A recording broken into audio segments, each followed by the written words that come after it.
시청자 여러분 안녕하십니까? 헬로티비 뉴스입니다. 대선이 다가오고 있습니다. 유력 대선 후보들이 연이어 경기 북부를 방문해 지지를 호소하고 있는데요. 국민의힘 김문수 대선 후보가 동두천 시민들과 만났습니다. 김 후보는 대한민국 안보를 위해 헌신한 도시 동두천에 양질의 기업들을 유치할 수 있도록 적극 돕겠다고 강조했습니다. 이재필 기자가 보도합니다. 지난 21일 오후 동두천 지행역 앞 광장. 국민의힘 김문수 대선 후보가 지지자들의 응원을 받으며 단상에 올랐습니다. 동두천 시민들과 마주한 김 후보는 경기도지사 당시 동두천 경찰서를 개청하고 동두천 지역 내 반한 미군 기지에 동양대학교를 유치했다며 성과를 강조했습니다. 동두천 경찰서를 제가 처음 개청을 시켰습니다. 사람이 이렇게 많이 살고 한미동맹의 상징인데 경찰서도 없이 방치된 동두천, 제 김문수가 열심히 챙겼습니다, 여러분. 김 후보는 동두천을 두고 대한민국 안보를 위해 헌신한 도시라고 추켜 세웠습니다.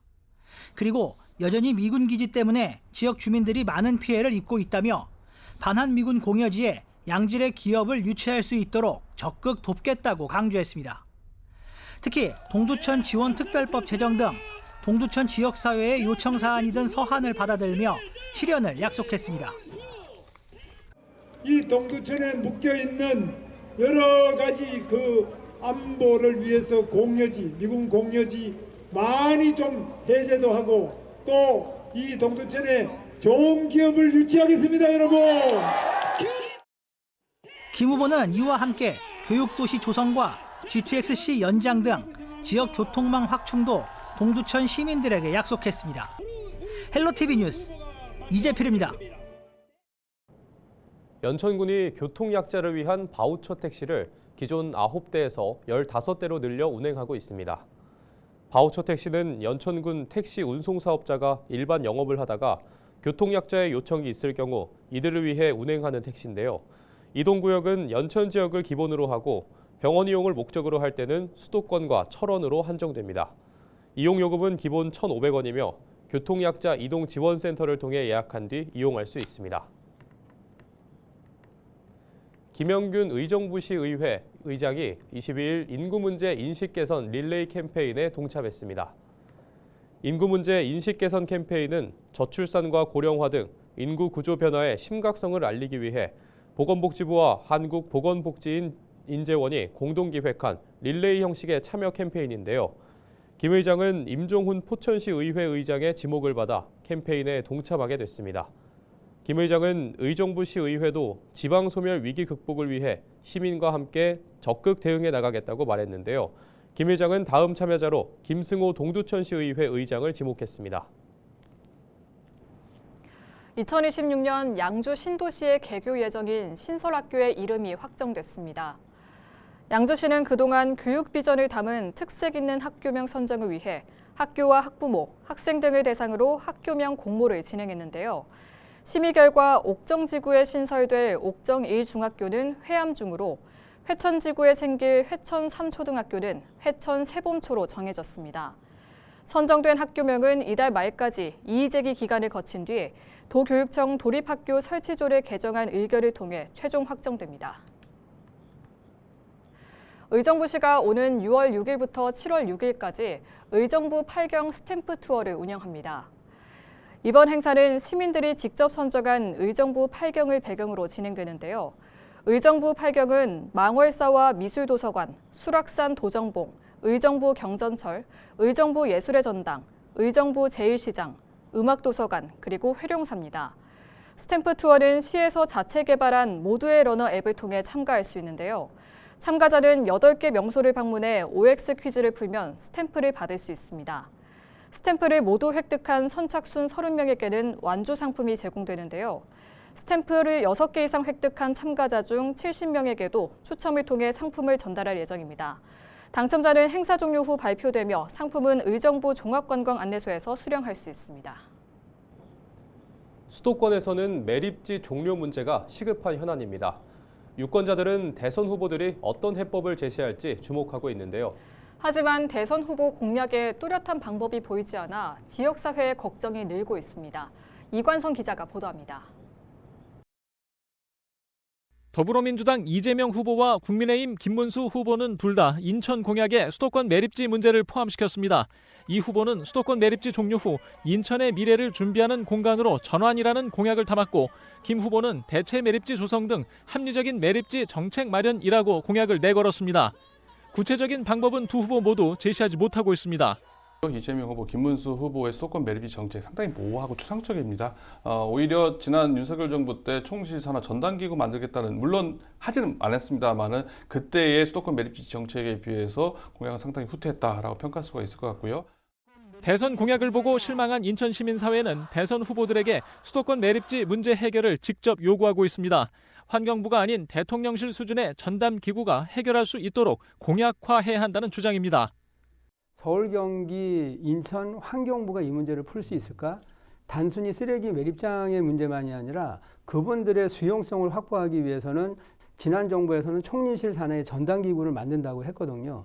그런 식으로 새 정부에서도 소위 대통령 내지는 총리급 되는 전담기구에서 환경부와 인천시, 서울시와 경기도 등 4자 협의체는 지난 13일 문턱을 크게 낮춰 대체 매립지 4차 공모에 나선 상황입니다. 주민 동의 요건을 없애고 민간 참여 허용과 수천억 원의 인센티브까지 내걸었지만 대체 매립지 후보지가 나타날지는 여전히 불투명합니다. 2026년 생활쓰레기 직매립 금지가 코앞으로 다가오면서 환경부는 시행 시기를 2년 유예하는 방안을 검토하고 있습니다.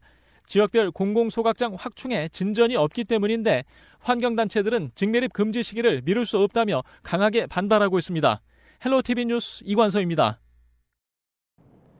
이재명 대선 후보의 유세 현장에서 온열 질환 추정 환자가 속출했습니다.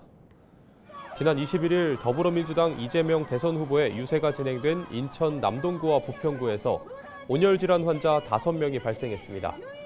이날 오후 1시쯤 남동구 구월동 로데오 거리에서 열린 이 후보의 유세 현장에서 30대 여성이 열사병 증세를 보여 병원으로 이송됐습니다. 또 40대 여성이 어지럼증을 호소해 119 구급대원의 응급처치를 받았습니다. 같은 날 오후 3시쯤 부평구 부평역 북광장 유세 현장에서도 50대 여성이 경련 증상을 보여 병원으로 옮겨졌습니다. 현장에 있던 다른 50대 여성과 20대 남성도 각각 어지럼증을 보여 현장에서 치료받은 것으로 알려지고 있습니다. 한편 이날 부평구의 최고 기온은 30.2도를 기록했습니다. 인천시가 인천형 저출생 지원 정책과 시민 체감 민생복지 사업의 지속적인 추진을 위해 2,177억 원이 증액된 15조 1,607억 원 규모의 추경 예산을 편성했다고 밝혔습니다.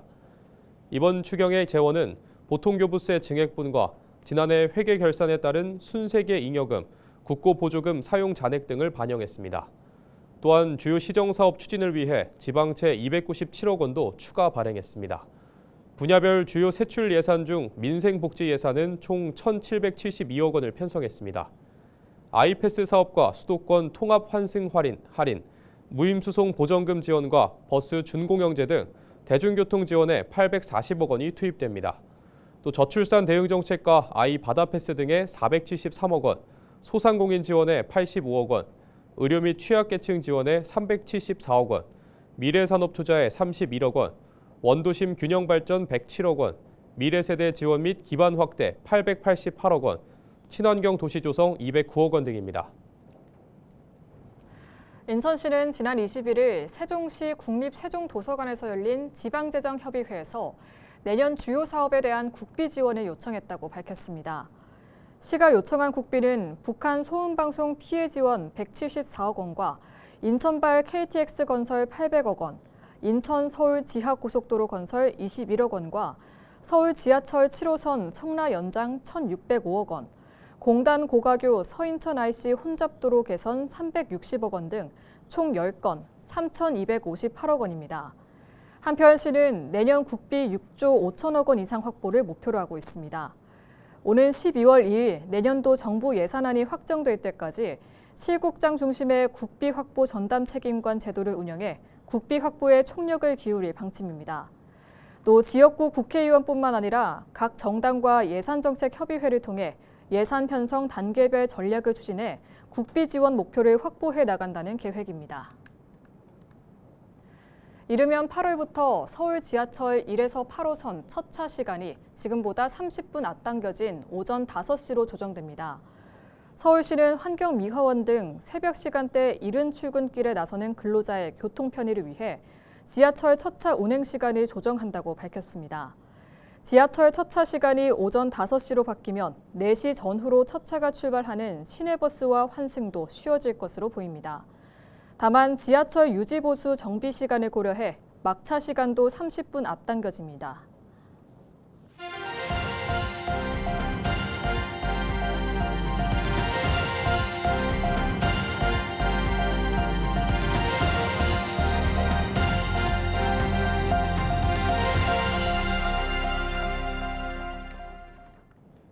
경기도 특별사법경찰단이 동물 조직의 적출물을 종량제 봉투에 담아 배출하는 등 의료 폐기물 처리 기준을 위반한 동물병원 34곳을 적발했습니다. 도는 지난 4월 21일부터 5월 2일까지 도내 동물병원 364개소를 대상으로 의료 폐기물 불법 배출 여부를 집중 수사했는데요. 주요 적발 사례를 보면 A병원은 동물 조직의 적출물 등 의료 폐기물을 허가받은 폐기물 위탁 처리업자를 통해 처리하지 않고 종량제 봉투에 담아 배출하다 적발됐습니다. B병원은 의료 폐기물을 전용 용기 없이 냉장고에 보관해 왔는데요. 도특사경은 의료 폐기물로 인한 2차 감염 사고를 막기 위해 동물병원에 대한 점검을 기획했습니다. 경기도교육청이 1학생 1예술 활동을 위해 예술 중점 학교를 운영합니다. 예술 중점 학교는 예술 동아리나 협력형 예술 활동을 운영하는 예술 활동형과 예술 중심 교육 과정을 운영해 학생의 진로 진학을 지원하는 교육과정형으로 구분됩니다. 도내 초중고 특수학교 138곳에서 예술활동형을, 중고등학교 28곳에서는 교육과정형을 운영할 예정입니다.